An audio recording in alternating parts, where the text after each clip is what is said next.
Most of us go into the ground lying flat, arms folded, eyes closed, at peace, or at least pretending to be. But some refuse. They choose to stand guard, to sit watch, to rise ready for whatever came next. Tonight we visit the ones who met eternity on their feet. This is Buried Standing. Across Europe and beyond, you'll find whispers of those who refuse to lie down, even in death. In the highlands, old stories tell of warriors buried upright, facing the lands of their enemies. Even in death, they were soldiers, cemeteries guarding the borders of their people. In ancient catacombs, monks were hung upright along the walls instead of buried beneath them. Their still forms stood as living sermons, reminders of discipline, duty, devotion, and the price of each. Archaeologists have uncovered graves where bodies were found seated in chairs, hands folded across the lap. Others were discovered standing, spine straight, jaw set. Some were so carefully arranged it was hard not to see intention with every bone. The reasons vary.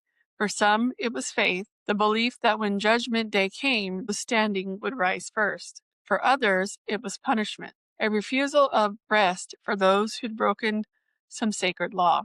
And sometimes it was pure, stubborn defiance. To be buried standing was to make a statement.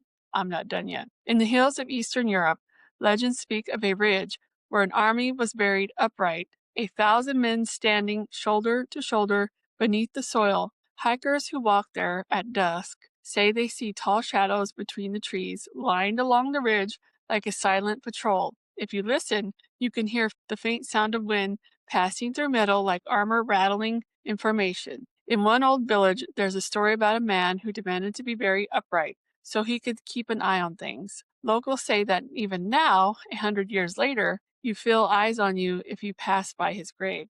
Not hostile, just watchful. As if someone's still checking on who comes and who goes, still making sure everything's in order. And in the catacombs beneath Italy, where monks were placed standing in niches, tourists claim the mummified faces tilt ever so slightly when someone speaks too loudly. Guides dismiss it as imagination. The standing dead angle themselves toward the noise, like teachers glaring at the back row. Some say it's gravity, some say it's warning, others say it's what happens when you spend eternity refusing to rest. There's something powerful, a little heartbreaking, about refusing to lie down. It sounds like duty, or pride, or fear of being forgotten. There's an honor in it, but also exhaustion. To be buried standing feels like a message. I still have something to prove. I'm not ready to be done. If lying down is surrender, then standing burials are the final act of resistance. People bracing for the next battle. Even after the war is over, even in death, they hold the line. But if I'm honest, when my story's over, I want to rest. Let the world keep watch for itself. Still, there's a strange kind of comfort in knowing that even eternity can't make everyone kneel. True. Some ghosts drift, some sit, some stand their ground, even in death. And maybe that's what haunts us the most. Not the dead who lie quiet, but the ones still standing watch. Until next time, stay curious and always, always stay haunted.